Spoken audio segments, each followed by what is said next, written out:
से बड़ी खबर मिल रही है। बृजभूषण शरण सिंह को पोक्सो एक्ट में बड़ी राहत मिली है। आपको बता दें, दिल्ली पुलिस ने बृजभूषण शरण सिंह को क्लीन चिट दे दी है। वहीं नाबालिग पहलवान के यौन शोषण केस में यहां पर क्लीन चिट दी गई है। दिल्ली पुलिस ने कोर्ट में दाखिल की चार्जशीट और इस बीच जो पोक्सो एक्ट था उसको लेकर यहां पर बृजभूषण शरण सिंह को क्लीन चिट मिल गई है। वजह यही रही कि जिस नाबालिग ने केस दर्ज करा था बृजभूषण शरण सिंह पर, वो वापस ले लिया गया और जिसके बाद दिल्ली पुलिस ने बृजभूषण शरण सिंह को क्लीन चिट दे दी। नाबालिग पहलवान के यौन शोषण केस में ये क्लीन चिट दी गई है। वहीं दिल्ली पुलिस ने कोर्ट में इसके लिए चार्जशीट भी दाखिल कर दी है। हालांकि आज का वक्त दिया गया था, चार्जशीट इसमें दाखिल कर दी गई है। लेकिन एक बड़ी राहत की खबर तब रही जब बृजभूषण शरण सिंह पर पोक्सो एक्ट में बड़ी राहत मिली।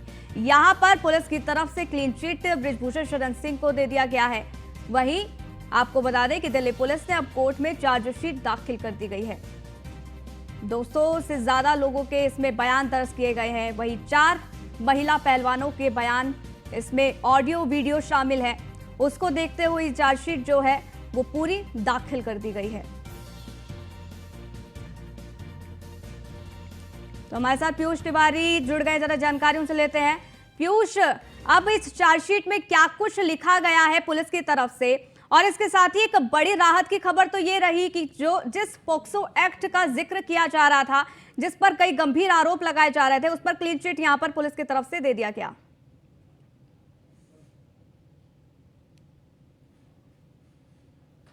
इस पूरे मामले में मिली है, क्योंकि आपने देखा कि एक लंबी प्रक्रिया चली, किस तरीके से पहलवानों ने बृजभूषण शरण सिंह पर आरोप लगाए और सबसे बड़ा और गंभीर आरोप यही लगाया गया था कि नाबालिग महिला ने कहीं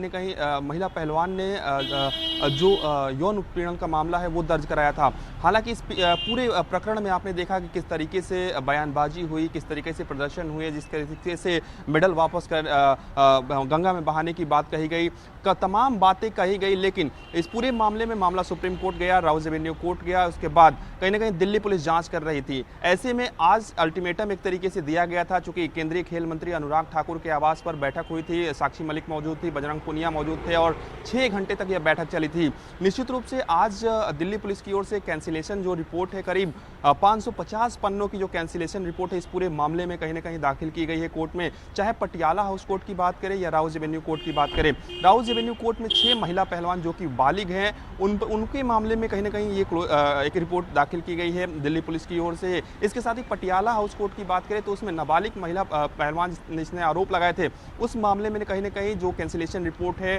वो दाखिल की गई है। तो सबसे बड़ी बात है कि इस पूरे मामले में बृजभूषण शरण सिंह को एक तरीके से राहत मिलती हुई नजर आ रही है। और राहत ऐसे नहीं मिल रही है, आपने देखा है किस तरीके से तमाम पहलवानों ने जो आरोप लगाए, सबसे गंभीर जो आरोप था वो नाबालिग महिला पहलवान का था। लेकिन जो नाबालिग महिला पहलवान के पिता सामने आते हैं और वो कहते हैं कि हमने अपने बयान को बदल दिया है, सुप्रीम कोर्ट में बाकायदा जाकर अपने बयान को बदला है और उन्होंने कहा कि हमने भेदभाव का आरोप लगाया, अब छेड़छाड़ नहीं हुई थी। ये भी बताया जा रहा है कि दिल्ली पुलिस ने भी इस पूरे जो उनके नाबालिग महिला पहलवान के पिता के बयान को भी इस रिपोर्ट में कहीं ना कहीं मेंशन किया है और बताया है कि जो नाबालिग महिला पहलवान ने जिस तरीके से आरोप लगाए थे उसमें सीधे तौर पर ये कहा गया था कि बृजभूषण शरण सिंह ने चयन प्रक्रिया में कहीं ना कहीं भेदभाव किया। इसके बाद वो गुस्से में आ गई थी, फ्रस्ट्रेशन में आ गई थी। उसके बाद कहीं ना कहीं यौन उत्पीड़न और छेड़छाड़ का जो मामला है वो बृजभूषण शरण सिंह पर दर्ज कराया गया। इसके बाद पॉक्सो एक्ट का मामला बना और कहीं ना कहीं दिल्ली पुलिस ने इस पूरे मामले में कार्रवाई की और एक तरीके से यूं कहें कि छानबीन की और यहां तक कि गोंडा तक दिल्ली पुलिस पहुंचती है और बृजभूषण शरण सिंह के करीबी और सहयोगियों से पूछताछ करती है। करीब 200 से ज्यादा लोगों से कहीं ना कहीं इस पूरे मामले में पूछताछ होती है। महिला पहलवानों के बयान दर्ज किए जाते हैं। इसके साथ ही अगर आपने देखा कि दिल्ली पुलिस दिल्ली स्थित जो आवास है सांसद का बृजभूषण शरण सिंह का, वहां पे महिला पहलवान को लेकर आती है और कहीं ना कहीं जो आरोप लगाए गए थे उसमें कहीं ना कहीं तेजी लाई जा सके। उसके बाद ये पूरा मामला कहीं ना कहीं पूरी तरीके से दिल्ली पुलिस जांच कर रही थी। कई ऑडियो वीडियो भी मांगे गए कि आप लोगों ने आरोप लगाया है, अगर बीजेपी सांसद या जो उस दौरान के WFI के चीफ थे उस पर तो आप प्रूफ दीजिए, प्रमाण दीजिए। तो कहीं ना कहीं पहलवानों की ओर से प्रमाण भी दिए गए और कुछ डिजिटल गैजेट्स भी सोर्सेज बताते हैं कि दिए गए।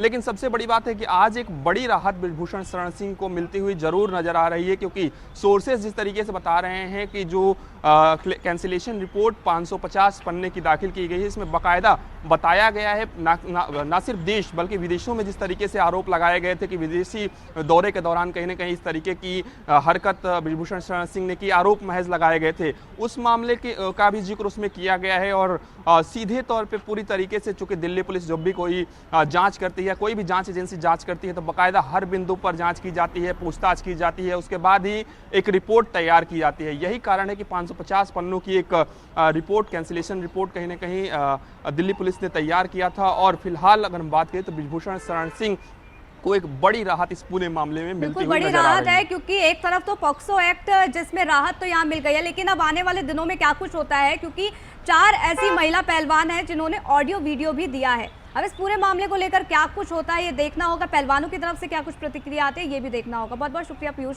हमारे साथ जुड़ने के लिए, जानकारी हम तक साझा करने के लिए।